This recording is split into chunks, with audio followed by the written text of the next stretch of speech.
His face was turned from us, but the instant we saw, we all recognized the Count in every way, even to the scar on his forehead.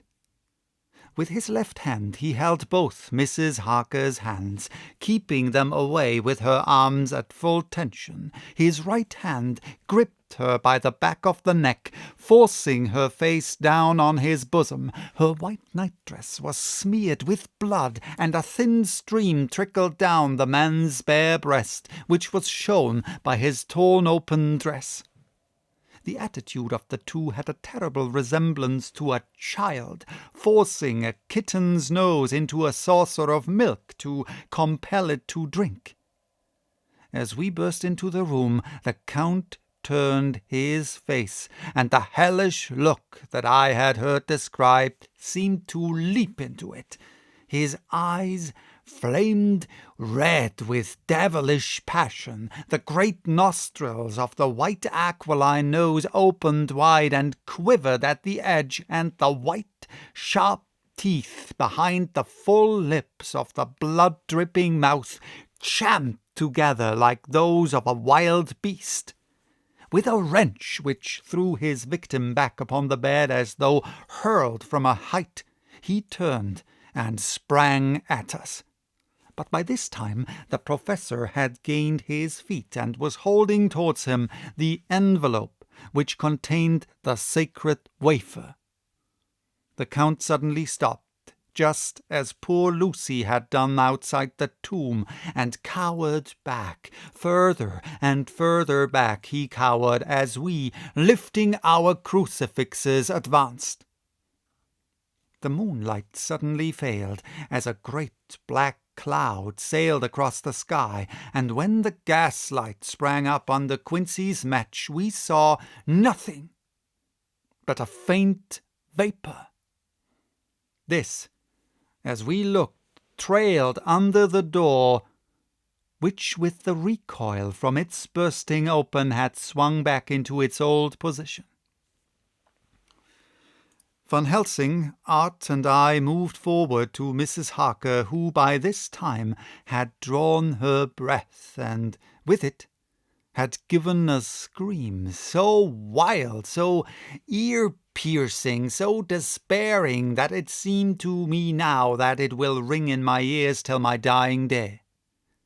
For a few seconds she lay in her helpless attitude and disarray. Her face was ghastly, with a pallor which was accentuated by the blood which smeared her lips and cheeks and chin. From her throat trickled a thin stream of blood. Her eyes were mad with terror. Then she put before her face her poor, crushed hands, which bore on their whiteness the red mark of the Count's terrible grip, and from behind them came a low, desolate wail, which made the terrible scream seem only the quick expression of an endless grief.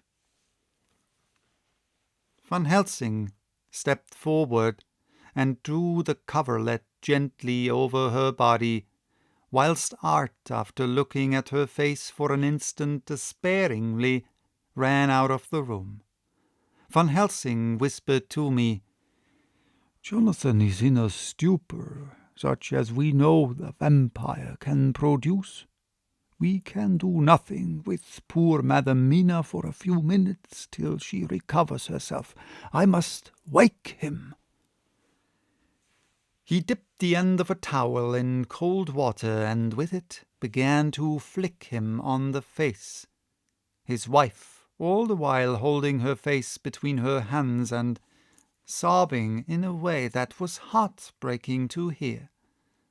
I raised the blind and looked out of the window. There was much moonshine, and as I looked I could see Quincy Morris run across the lawn and hide himself in the shadow of a great yew tree. It puzzled me to think why he was doing this, but at the instant I heard Harker's quick exclamation as he woke to partial consciousness, and turned to the bed. On his face, as there might well be, was a look of wild amazement. He seemed dazed for a few seconds, and then full consciousness seemed to burst upon him all at once, and he started up. His wife was aroused by the quick movement, and turned to him with her arms stretched out, as though to embrace him. Instantly, however, she drew them in again, and putting her elbows together, held her hands before her face, and shuddered till the bed beneath her shook. "In God's name, what does this mean?" Harker cried out. "Dr. Seward, Dr. Van Helsing, what is this? What has happened? What is wrong? Mina, dear, what is it? What does that blood mean? My God, has it come to this?" And raising himself to his knees, he beat his hands wildly together. "Good God, help us! Help her! Oh, help her!" With a quick movement he jumped from bed and began to pull on his clothes, all the man in him awake at the need for instant exertion. "What has happened? Tell me all about it," he cried without pausing. "Dr. Van Helsing, you love Mina, I know. Oh, do something to save her. It cannot have gone too far yet. Guard her while I look for him." His wife, through her terror and horror and distress, saw some sure danger to him. Instantly forgetting her own grief, she seized hold of him and cried out, "No, no, Jonathan, you must not leave me. I have suffered enough tonight. God knows without the dread of his harming you. You must stay with me. Stay with these friends who will watch over you." Her expression became frantic as she spoke, and he, yielding to her, she pulled him down sitting on the bedside and clung to him fiercely. Van Helsing and I tried to calm them both.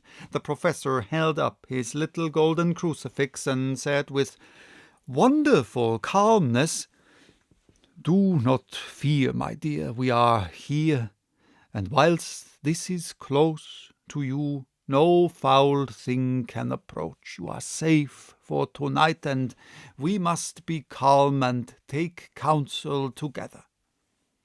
She shuddered and was silent, holding down her head on her husband's breast.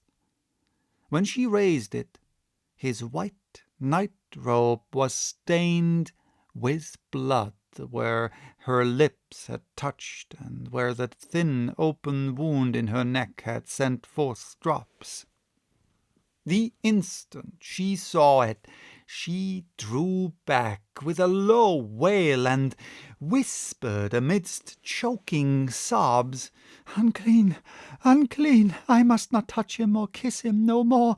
Oh, that it should be, that it is I who am now his worst enemy, and whom he may have most cause to fear." To this he spoke out resolutely, "Nonsense, Mina, it is a shame to me to hear such a word. I would not hear it of you, and I shall not hear it from you. May God judge me by my deserts, and punish me with more bitter suffering than even this hour, if by any act or will of mine anything ever come between us." He put out his arms and folded her to his breast, and for a while she lay there sobbing. He looked at us over her bowed head, and with eyes that blinked damply above his quivering nostrils, his mouth was set as steel. After a while her sobs became less frequent and more faint, and then he said to me, speaking with a studied calmness which I felt tried his nervous power to the utmost, "And now, Dr. Seward, tell me all about it. Too well I know the broad fact. Tell me all that has been." I told him exactly what had happened, and he listened with seeming impassiveness, but his nostrils twitched, and his eyes blazed as I told how the ruthless hands of the Count had held his wife in that terrible and horrid position which her mouth to the open wound in his breast. It interested me even at the moment to see that, whilst the face of white sad passion worked convulsively over the bowed head, the hands tenderly and lovingly stroked the ruffled hair.